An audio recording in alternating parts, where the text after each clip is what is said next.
Hi everyone. So this video will explain about the theory may have applied on aircraft wing and the simulation in computational fluid dynamics, which is a software CFD. These are my fellow friends from Group K. Hi, my name is Muhammad Aiman bin Mahdi and I'm going to do an introduction. Muhammad Fikri bin Hashim are going to explain the theory and geometry detail and dimension. Another one is Muhammad Safi bin Ishaq going to do an objective. And lastly, Muhammad Luman bin Ghazali are going to explain about the result. All group members are going to run the simulation and relation between theory and result.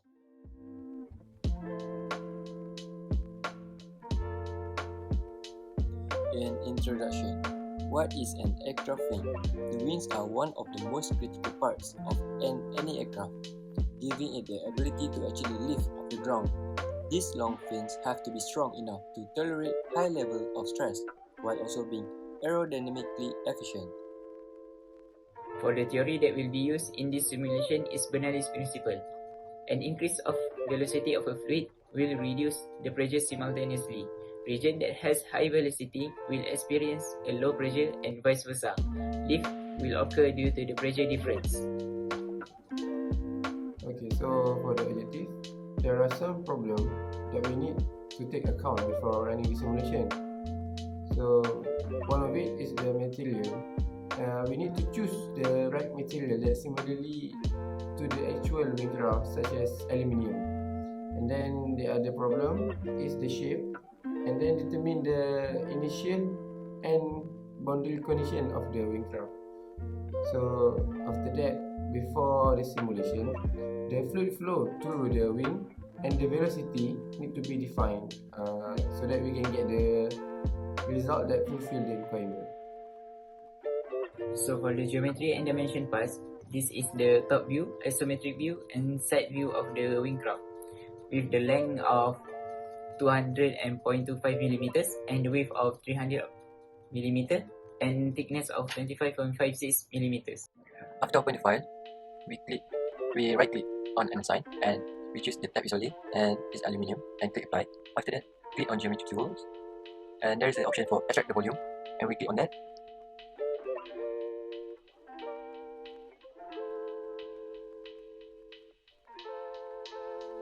And we click create. And after that, we click on edit, add an sign, second one, and we choose type is fluid and name is air for the test.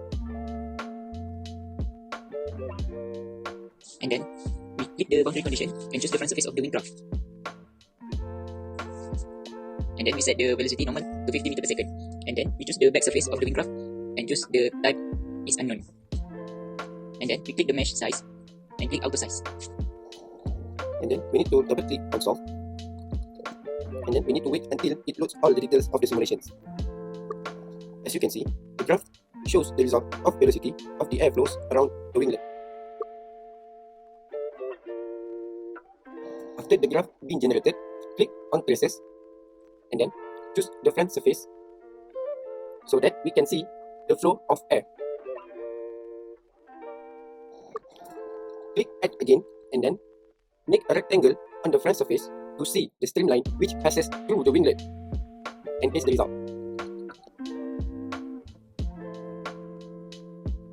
The next step, we click at global and velocity monitor. It will show static pressure. And we click at the top view to see around the winglet. Around the winglet, we can see the red color, the blue color and the green color. The red color is the highest velocity magnitude and the static pressure. But the blue color is the lowest velocity magnitude and static pressure. To see all the results, we can click at summary form. This one will show you all the highest static pressure and velocity magnitude and lowest static pressure and velocity magnitude. It will show all the results about this aircraft winglet. There are 4 results for this experiment. The first one is pressure increase, so does the force exerted on the wing.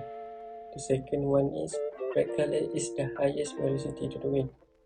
The third, blue color is the lowest velocity to the wing. And the last one is pressure increase when velocity decrease. Relationship between result and theory.